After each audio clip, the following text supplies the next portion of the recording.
Chapter 42. The Transformation of Tao.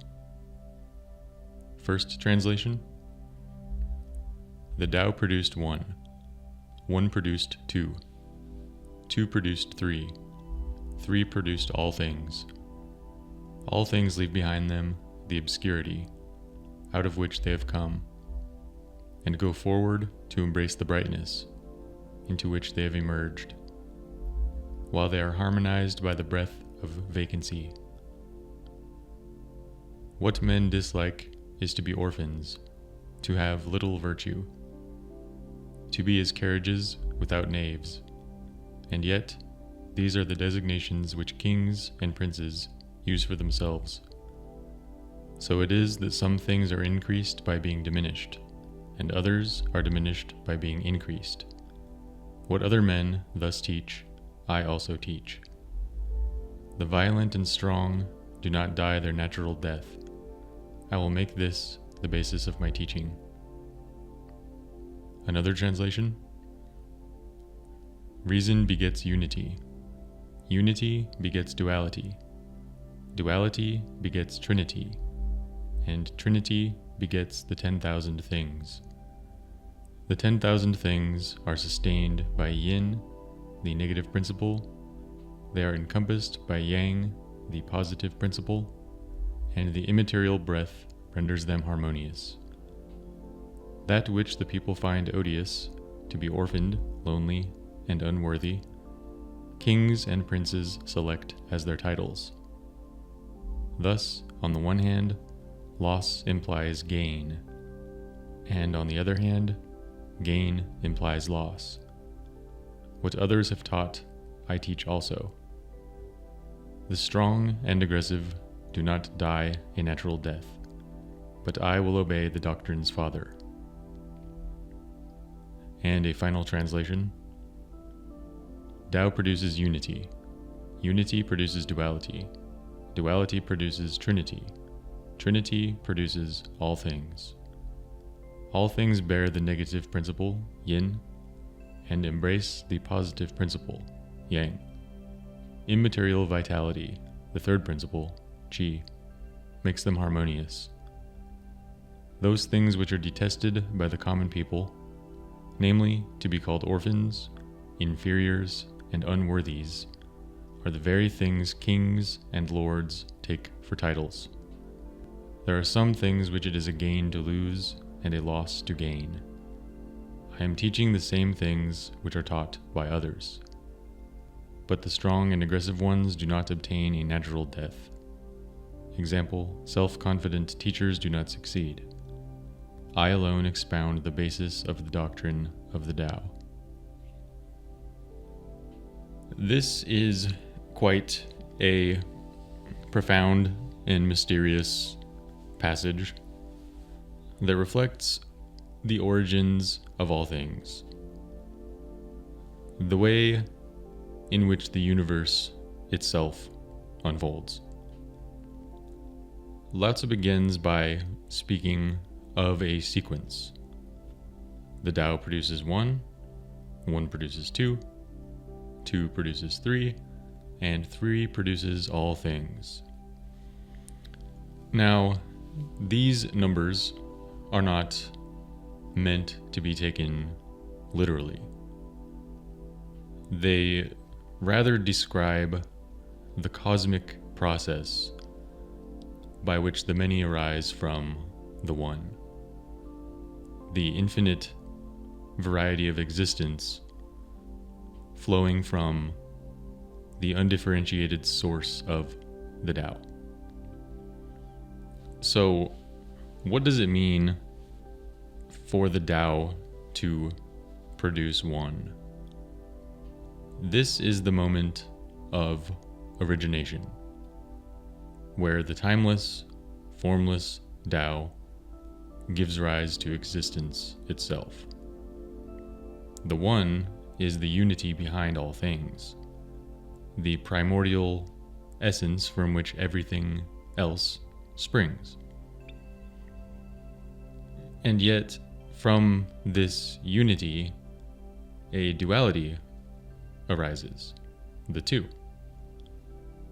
this might be understood as the emergence of the opposites, yin and yang, dark and light, male and female, self and other. The interplay of opposites is what animates the world, and it is what brings movement, contrast, and change. And then we come to the three. Here, Lao Tzu is pointing to something deeper than just numbers. The three represents the integration of these opposites. It's the harmonizing force, the balance that allows creation to unfold. From this three-part balance comes the multitude, the myriad of forms, all things in existence, born out of this sacred dance of unity, duality, and harmony. But Lao Tzu doesn't stop there. He describes how all things, once produced, move through cycles. They emerge from obscurity, from the darkness of non-being, and go forward to embrace brightness, the light of existence and of form. And what harmonizes these opposing forces of dark and light, yin and yang, is the breath of vacancy, the emptiness, the space in between, the silent force that holds everything together. It's really quite beautiful, this notion of emptiness as a binding force. You know, in our Western minds, we often think of emptiness as a void, something lacking. But in Taoism, emptiness is alive, vibrant, and full of potential. It's the space in which creation unfolds, the silence that makes music possible, the nothingness that allows everything to be. Now, Lao Tzu takes a turn and speaks of things that people generally dislike: being orphans, having little virtue, being like carriages without wheels. These, he says, are terms that kings and princes use for themselves. It's a strange paradox, isn't it? The mighty and powerful call themselves orphans and men of little virtue. Why? Well, because in the eyes of the Tao, true strength lies not in asserting power or dominance, but in embracing humility and emptiness. The great ruler is one who does not cling to their greatness, but rather sees themselves as part of this greater cosmic process of becoming and dissolving. And this leads us to a central Taoist teaching, the way of reversal. Lao Tzu often speaks of how things increase by being diminished and are diminished by being increased. When you try to inflate yourself, you lose your substance. But when you embrace your smallness, your emptiness, you become filled with the Tao. It's the paradox of life. The more you grasp, the less you hold.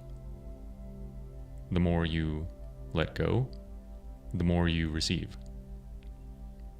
And finally, Lao Tzu offers us a warning.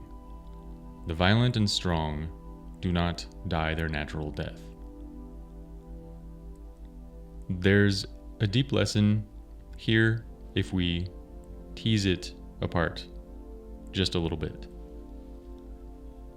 When you force things, when you push against the natural flow of life, you burn out and you collapse. The way of the Tao is not about striving or struggling. It's about harmonizing with the flow, moving gently with the currents of life. Those who live violently, who rely on force and domination, eventually meet a harsh end because they're working against the very fabric of the universe. So, Lao Tzu concludes by making this the basis of his teaching. Strength lies in softness, power in humility, and wisdom in embracing the Tao's natural flow. All things arise from this mysterious, formless source and return to it in time. The secret, then, is not to resist or dominate, but to be like water, yielding, adaptable, and effortlessly powerful in your own way. The Tao is always there, quietly guiding everything. And if you can learn to trust in it, to flow with it, you'll find that life unfolds in ways more magnificent than you could have ever planned. And in the end, the Tao isn't something you can possess or control. It's a force that you surrender to, a mystery you live with. When you cease striving to be great, you discover a greatness far deeper than anything the world could offer you. And that, I think, is what Lao Tzu is really teaching us here. To live simply, to live humbly, and to live in harmony with the way things are. And in doing so, to touch the infinite.